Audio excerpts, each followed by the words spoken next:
ایک شہنشاہ جب دنیا کو فتح کرنے کے ارادے سے نکلا تو اس کا گزر افریقہ کی ایک ایسی بستی سے ہوا جو دنیا کے ہنگاموں سے دور اور بڑی پرسکون تھی۔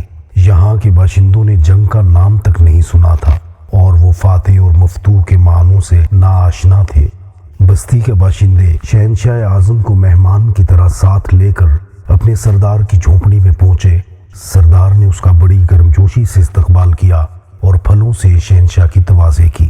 کچھ دیر میں دو قبائلی فریق مدعی اور مدعا علیہ کی حیثیت سے اندر داخل ہوئے۔ سردار کی یہ جھونپڑی عدالت کا کام بھی دیتی تھی۔ مدعی نے کہا، میں نے اس شخص سے زمین کا ایک ٹکڑا خریدا تھا۔ ہل چلانے کے دوران اس میں سے خزانہ برآمد ہوا۔ میں نے یہ خزانہ اس شخص کو دینا چاہا لیکن یہ نہیں لیتا۔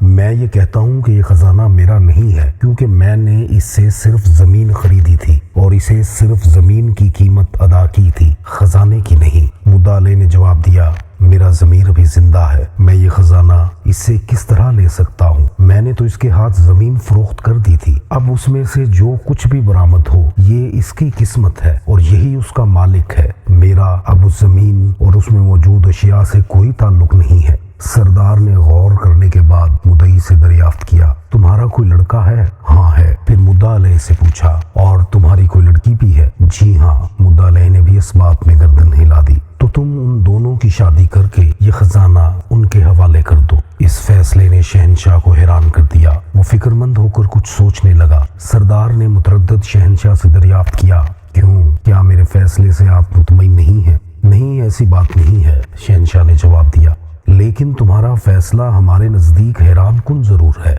سردار نے سوال کیا، اگر یہ مقدمہ آپ کے روبرو پیش ہوتا تو آپ کیا فیصلہ سناتے؟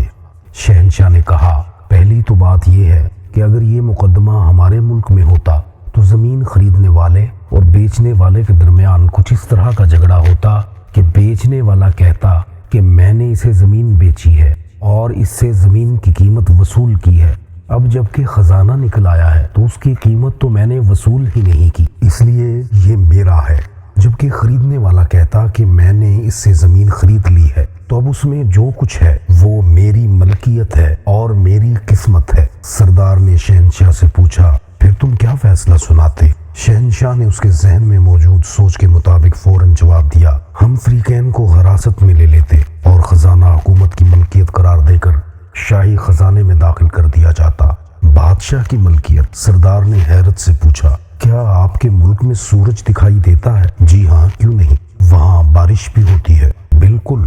بہت خوب۔ سردار حیران تھا، لیکن ایک بات اور بتائیں، کیا آپ کے ہاں جانور بھی پائے جاتے ہیں جو گھاس اور چارہ کھاتے ہیں؟ ہاں، ایسے بے شمار جانور ہمارے ہاں پائے جاتے ہیں۔ بہت خوب، میں اب سمجھا۔ سردار نے یوں گردن ہلائی جیسے کوئی مشکل ترین بات اس کی سمجھ میں آ گئی ہو۔ تو اس ناانصافی کی سرزمین میں شاید انہی جانوروں کے طفیل سورج روشنی دے رہا ہے اور بارش کھیتوں کو سیراب کر رہی ہے۔